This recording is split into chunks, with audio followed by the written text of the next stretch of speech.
Hey guys, Mike here. So we're setting up for a huge week of earnings. A lot of high beta names, which you will know they're going to be reporting this week, and it's a boatload. Last week was the biggest one. This will be the second largest week of earnings. So it'll be trillions of dollars worth of companies reporting this week. So you're going to see some extremely volatile moves this week, right? So, and we'll have two mega caps because you'll have Apple and Amazon reporting as well. So we'll see how that goes, and we'll go in that at the end. Plus, just a litany of economic data is going to come down, especially about jobs and stuff. And we're going to go over a couple things. One is going to be the Dow theory, which will explain what's going on with the Dow, why it's so close to setting new 52-week highs, why it just went on that huge run, which is only the fourth time since World War II. We're also going to talk about how the equity managers are exposed now, right? And so that will, it's either good or bad. I'll let you make that decision. But I will say this. Let me just start off by saying, guys, I just got to say this. It's not a rant. And understand, I am not an ageist, okay? My grandfather was my idol, my hero. You know, the man saved my life, basically, right? Because my dad died when I was 2.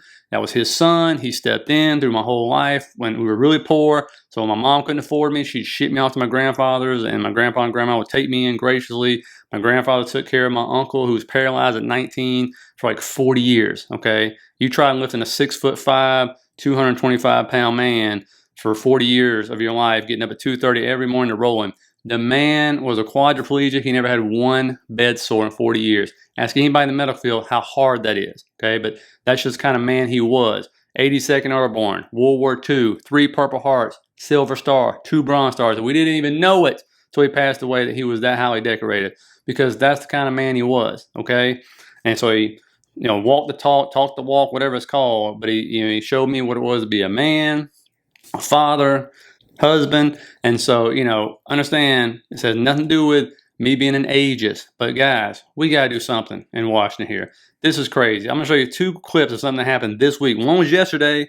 One was a day before that, okay? And understand, I'm bringing this up for a reason, which I'll mention to you in just a second. But is there nobody qualified between like the age of 35 to 60? Nobody in this country out of 300-something million that's qualified to go get elected. And there's a reason why I'm talking about this. Not just this, I'm talking about because when do you get more medical complications? When you get older, right? I have more issues now for my health than I did when I was 20. Okay, so I'm sure you feel the same way. But look at this right here. This is just 2 things that happened this week. Feinstein. I would like to support a yes vote on this. It provides $823 billion. That's an increase of $26 billion for the Department of Defense, and it funds priorities submitted. Yeah, just say aye. Okay, just Great, aye. Thank you. String of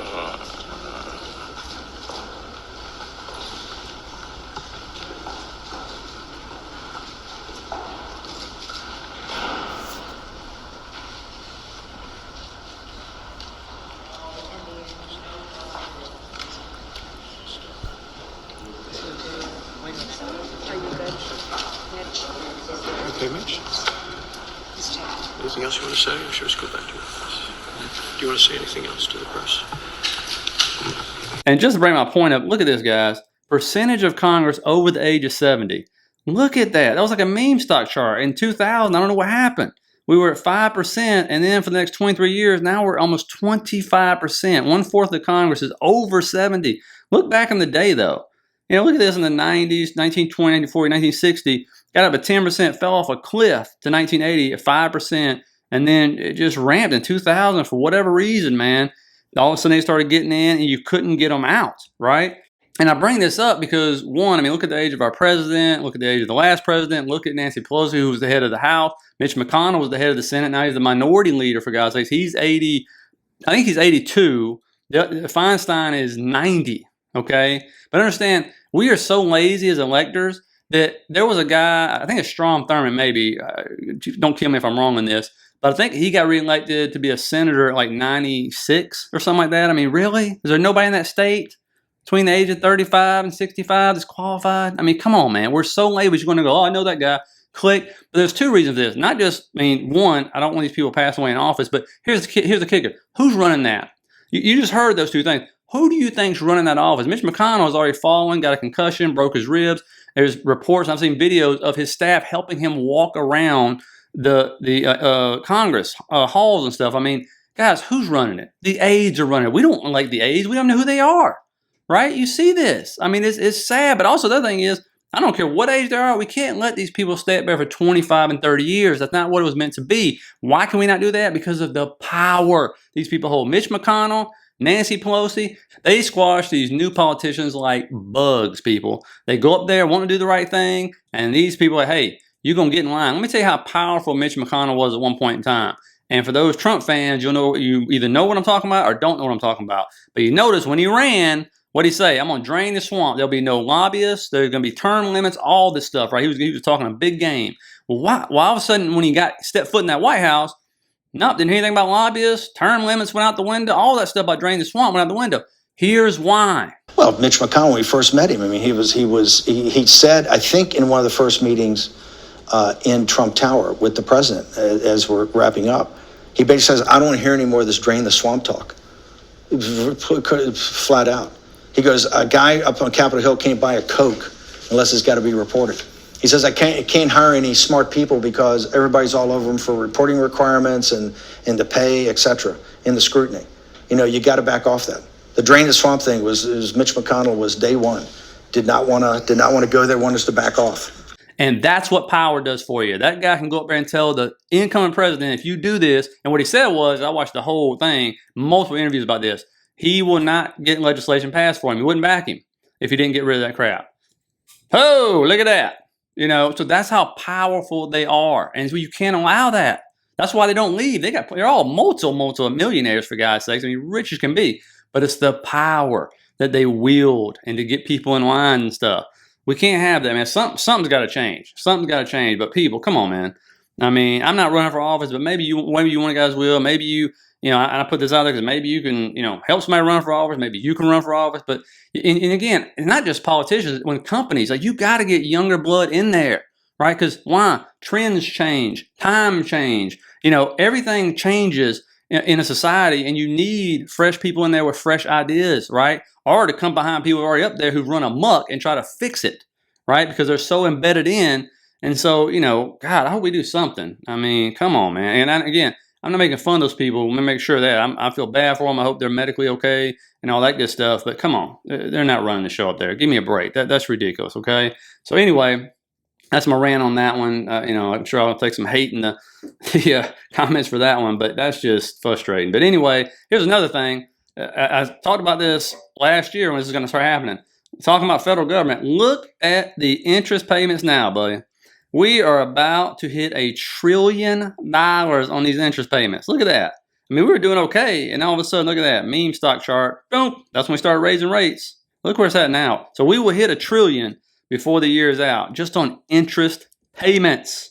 And guys, before we continue, if you're getting anything out of this, please hit that thumbs up down there. I really appreciate it. And if you like the material here and the videos, think about subscribing. And as I've showed you, we don't own all the debt. But maybe this is why they're going to start that program next year where we're literally going to start buying back our own debt. Right? So maybe that's why they're doing that. I don't know. Maybe that's what it is.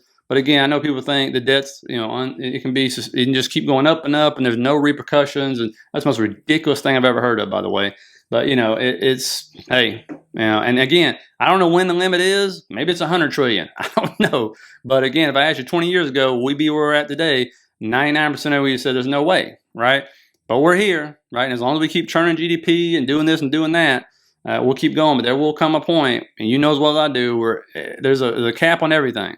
Okay, you're going to start doing something Social Security, something to Medicare. That's when you start seeing them talking about raising the retirement age, by the way, to 70. Come on, people. That's a whole nother video.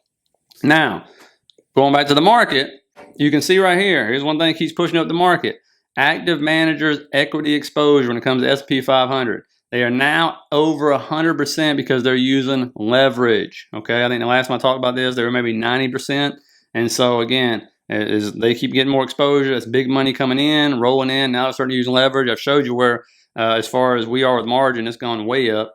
And so that's one thing that keeps on pushing this market up and up and up, right? Now, talking about the Dow theory real quick to kind of explain what's going on with the Dow, is they take two indicators they look at, right? They look at industrials and they look at transports. Well, I've showed you before what's happening to both of them. They're going up and up and up, right? And what they look at is, you can see on this chart right here, stocks have broadly trended higher this year, and both averages have recently made new 52-week highs. It would appear that the averages and confirming one another, and chart users would interpret this as a bullish trend having momentum to continue, because it also looks at volume, and the volume is still there. Okay, and so as long as these continue to go up, that's what people say. Yes, the Dow will continue to go up. Now, will they finally cool off at some point in time? Because the transports have outdone the industrials quite a bit. But you can see in the past, you've seen the same thing happen. And so we'll have to see. But this is one of the things that explains why you're seeing the Dow go on these crazy, 13-day in a row runs, which has only happened 4 times since World War II. But we'll see. I mean, it finally broke the streak, because it can't go straight up, you think, right? Now, the S&P, what's it doing? Still sitting in this channel, had a huge red day. Everybody's like, it's over, we're going down. Again, maybe we do on Monday. We'll have to see. But, as long as it's in this channel, and that only takes us down to like 446. So again, let's break that first line first, then the second line. And you can see, I mean, this was during the bear market, but obviously, look how long this one went on for. But what do you see? You see a lot of pullbacks in there. It's small pullbacks, 5 to 10%. That's basically what I think everybody's kind of waiting on. The big question is, we're only 5% away from all-time highs. Will they allow us to get there first and then sell off, which is actually a norm, believe it or not? That's happened many times in the past, okay, because it is a very big psychological level, okay? Keep that in mind. Then you got the Russell. It's really just kind of consolidating, right? I mean, it's still sitting right there on that trend line, trying its best to try to do a breakout.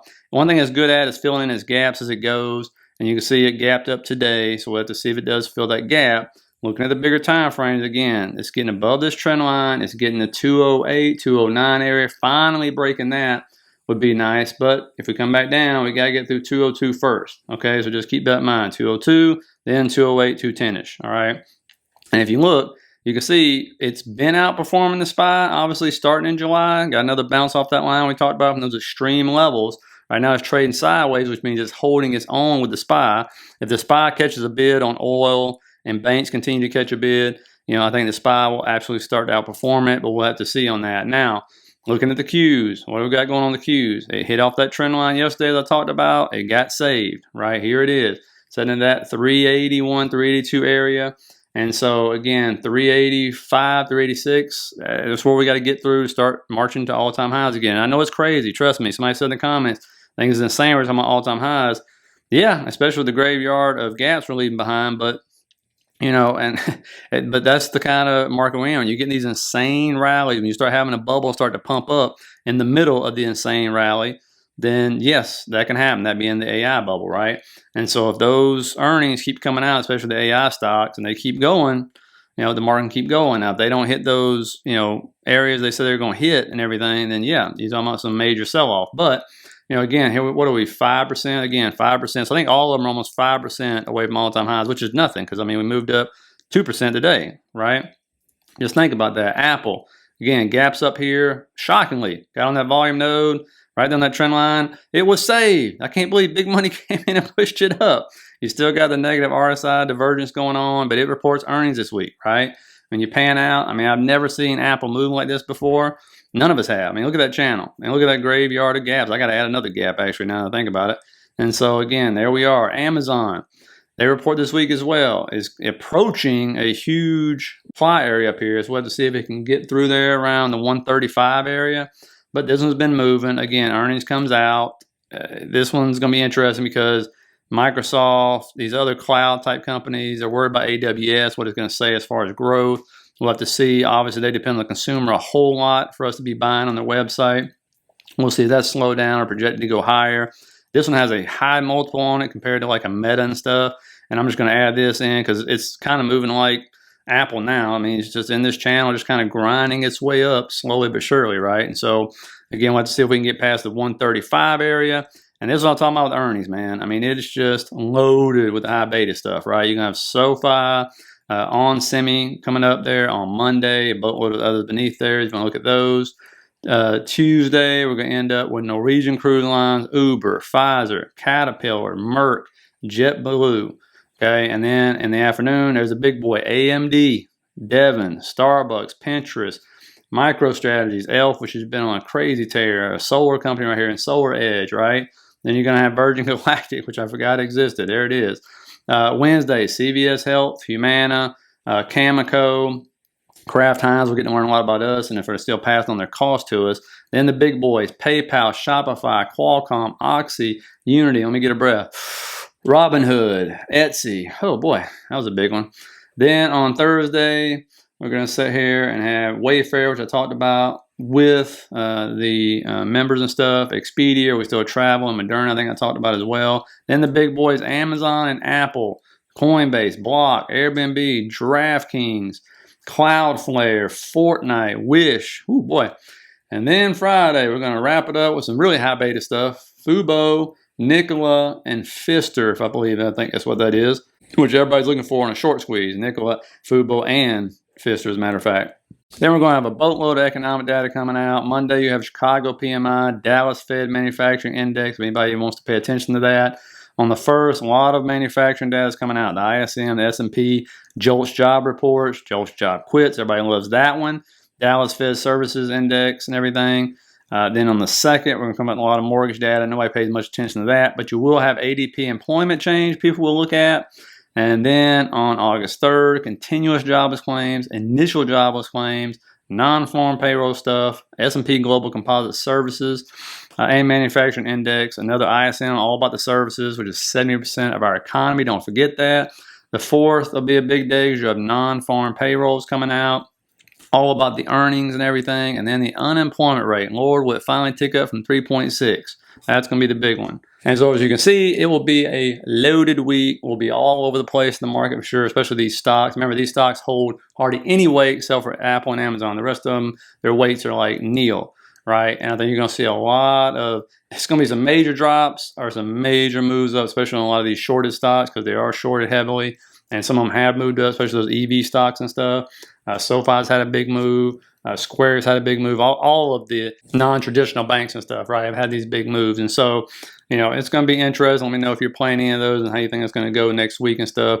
The job data will be huge for sure. So just keep that in mind. So I hope you got some out of it, guys. Buckle up for the week. Click, because it's about all you can do, right? So hit that like and subscribe button if you got anything out of it. I really appreciate it. And I'll see you guys tomorrow.